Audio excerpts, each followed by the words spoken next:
Movie Mancher here, and today we'll be recapping the OCTOGAMES. The movie starts when Jax Pro, a popular socialite, is speaking about making a game in correlation with how 8 octopus tentacles think by having tiny brains in them, but they all belong to one organism. Ha, funny. Sounds like Squid Game. Next day, the signups of the game avail themselves in Jax's studio in a faraway place from a normal person.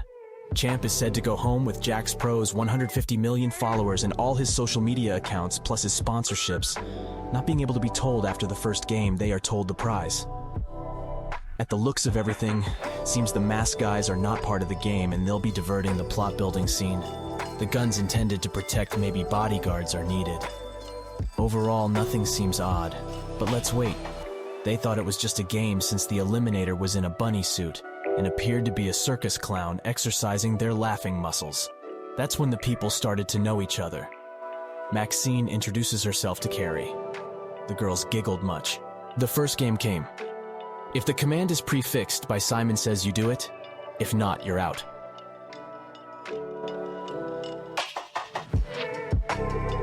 Simon says clap once. Simon says touch your nose. Simon says put your hand down. Touch your head. One man does it and N steps forward after his elimination is announced. He steps forward and greets the bunny guy in acceptance. What follows next is a hammer on his face repeatedly until he's done for it. Another tries to escape but is shot dead on the spot. A woman shouts at Jax, "You didn't say you were gonna kill us?" Immediately he's shot and Jax says Simon didn't say you speak. Other commands come through. Simon says, stand on one foot. Another man is eliminated after stepping down. Simon says, hold your breath. A woman vomits and she's out. A man exhales and he's out. Another woman makes it for the run and unfortunately got to rest after a heavy hammer smack on the back of her head. Jax tells them to give their full names and in front of the camera and their occupation. A failure is eliminated. They now got 7 games remaining from 8, and that's how the name of the game comes into fruition with the game itself, the OCTOGAMES. They are kept hostage at a barracks awaiting tomorrow's games, for they have qualified to win Jax Pro's all social media accounts and 150 million followers. Later on, Jax Pro is handed the footage from Simon Says. He rushes to tell Luna, who's tanning in the cold upstairs. They speak about how they are going to run away, having not worry about doing acts like those to please their followers and look appealing. Luna says she can't wait to get fat and proposes to Jax he too goes bald. They seem very rich and popular on both sides due to their social influence, and it's like it was constraining them from being themselves. Later in the Barks, people make bonds something like friendship ties. Carrie and Maxine plus another crying girl called Sunny step away. They comfort each other, and are interrupted by Ruth, who mocks them about their first thought of thinking of winning 150 million followers could turn out easy. Arjun and Jess, Steven, who's having a dark and non-fierce look, and Walter. At first, he tells Walter he's not into making friends, but maybe a lace can work. Ruth remains on her own. On the second day, there's the second game HOPSCOTCH, where the player is to jump into the boxes either on 1 or 2 feet when the lights are blue, and if not, you're eliminated. First, they took a pen and drew a number for each so they jump across in that order, until one person's eliminated, then the game is over. Arjun goes first and succeeds. While jumping across, went on Steven hatches a plan to confuse a contestant. He does this to relieve himself of the task to jump across. Jess goes second, and also succeeds. But unfortunately for Sunny, Steven's trick works on her, and she's eliminated, hammered down as she cries for mercy. Carrie stands up for her friend, which annoys the bunny man, resulting in a punch on her stomach, which sent her falling on the floor. Back in the barracks, Ruth tries charming Arjun to become friends with her, but backfires. A second try with Steven, who she carefully approaches with her words entailing his profession as a motivational speaker, and how his profession started after his release from jail. On the other hand, harsh words are exchanged from Steven requesting her to get away from him. Ruth tries calming him down, but she's hit on the nose. After that, he rages out in a loud voice that for whoever F's with him will get it. This shook everyone till the Red Guards pointed their guns towards him, thinking his second deed was planned towards them. Ruth is done for first aid by Arjun, and that's when Arjun knows Maxine and Carrie. Afterwards, they are told to prepare for Game 3. Luna is seen responding and texting to the families of the competitors so there's no suspect of fishy stuff. It comes to Game 3, which is the obstacle course, but it's optional. The rules are if you get through within 60 seconds, you are free to leave. And if past time you are eliminated, Jess gives it a shot. But on her way, the bunny man was carrying a spanner who slowed her down. After that much struggle, she manages to reach the other side and celebrate. She's shot afterwards because she unknowingly passed the time limit. Next, Carrie wants to try, but Maxine speaks her out of it. She says it was the only way, but Maxine saw it as suicide. Later on at the barracks, the woman who takes the footage to Jax Pro's house is spotted by her teammate, checking on a powdery drug secretly. Her male teammate warns her of betraying Jax Pro, because Jax Pro saved his life. On the other hand, she also shares. Jax made her rich, and he's not thinking of any sort of a thing. She's just doing her work. Later on at night, she hands over the drug to Luna, and the red woman proposes to Luna a teaspoon is enough.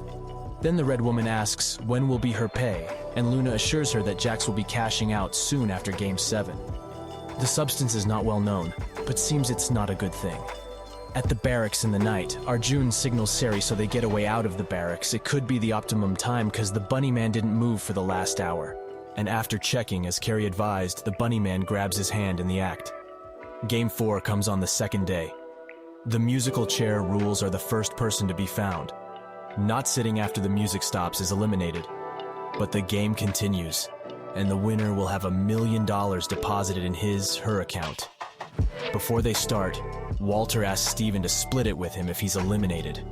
Arjun is the first, and this comes after a struggle with Carrie, but it's quite understandable Carrie couldn't just give her place, but also fight for her life. Bunny Man drags him out of the room. Follows Walter Maxine. Carrie the N on going to the back, she finds Arjun not killed. And that's when they shared a moment of staring and gratefulness. Then Jax gives a reason as to why he hasn't killed Arjun, which is it would be boring. And so he has switched the one to die is between the last two competing for the $1 million. The people remaining were Ruth and Steven. After Ruth sat, Steve strangled her, beat her up and took her place. Behind the screen, Walter plans to take Steven out with the other contestants. Next, Ruth wakes up and finds herself in the hospital, and that he won't kill her because she likes how she is, sort of crazy vibe. Jax proposes to her that she works for him for $2 million pay after the game's end. At the barracks, Walter and Steven handshake on how they've split the cash. Steven then strangles him, warning him about trying to take him down. He'll get it, and he's just guessing. The others comfort themselves. The next day, Game 5, hide and seek. They have 60 seconds to hide, and whoever is caught first is eliminated. Arjun and Carrie speak of how they can get a way out, and they presume the windows could work because the doors are probably closed. Walter tells Steven how the female red guard is short and that it seems the other was thrown away. A countdown is started for everyone to hide. Everyone hides except for Maxine and Steven, who struggle with getting a place. Steven hides beside a chair, Maxine squeezed with Walter, but Arjun warned her it wasn't a good idea. Also, earlier, Carrie asked her if it was fine for them to hide behind some net chairs, but it's like he saw the space wasn't that accommodating. When the time was up, the bunny man started patrolling. He was heading to Carrie's hiding place, but changes course to Steven's direction after hearing some rumblings. On heading there, Steven makes it for the run and hides where Maxine and Walter were. On hearing the bunny man is out looking for them, it sends shivers down their spines. Walter pushes Maxine out on the floor, and the bunny man strangles and breaks her neck. Carrie, who is planning to escape and bring help, seizes her plan to save her friend, but it turns out too late. On asking Walter and Steven what happened, they said everything, and Steven adds it's nothing personal and someone has to lose. Steven then heads to the red short guard and refers to her as Ruth and comments on how lucky she's become. She responds in an unpleasant tone that she's going to make sure he loses. At the barracks, Arjun comforts Carrie. Jax Pro walks Ruth into his studio and orders her to kill the previous red guard because she was caught carrying cyanide, most probably wanting to kill him. Game 6, Tetherball. Every contestant has to hit the ball around the pole. The losers would play a third round to determine who's to be killed. First, it's Arjun with Walter. Arjun wins. Second is Steven with Carrie. Steven wins. The third round is Carrie with Walter. And since Walter had injured his hands and lose to Arjun, he ended up losing. And he's done because he had bribed the bunny man with some cash. The bunny man tried making his death less painful, but he made a mistake of unveiling the bunny man's mask, which made his Hummer death come into fruition. At Jax Pro's house, he orders Luna to bring him his G Fuel drink. Behind the scenes, Luna adds the cyanide she took from the previous red female guard. On giving Jax Pro, he wanted her to have a taste, but Luna hesitates and rejects it, with an explanation she doesn't like G Fuels in any flavors at all. Jax assures her he'd hurt her if she doesn't try it, because there have been some speculations of his attempted assassination, because a core worker spotted the red female guard with cyanide, which heavily concludes she tried messing up with the game, kill him or give it to her, and he has Ruth murder her. After hearing that, Luna runs downstairs and gets Ruth pointing a gun at her. In a split second, she shoots her dead. Jax Pro comes down to find Ruth had done a great job. They leave a suicide note on Luna and speak towards leaving together, because nobody will judge their age difference far away. At the barracks, Arjun and Carrie comfort each other and speak about escaping and how Carrie was almost out, and that they have another chance coming up. If it were to backfire, they vow one of the two of them was going to leave there alive, because they were going to kill Steven. Game 7, Hangman. They are required to guess the letters to build up the phrase. If the letter guessed is wrong, they'd get a bigger and bigger shock for the individual who's wronged. They have 2 seconds each. The one who stops breathing the first loses. The game starts and Steven goes on receiving a ton of shock. But in the last seconds of saving his life, he gets the whole phrase right, and Let gets off the hook. Arjun dies for Carrie by choosing not to fill the phrase. Back at the barracks, Carrie and Steven have a quarrel about how surreal he's cheated his way up and caused innocent people's death. She ends up slapping Steven, then Steven assures her she's gonna die so he wins the prize, and in this world nobody cares about anyone. Game 8, Catch the Flag.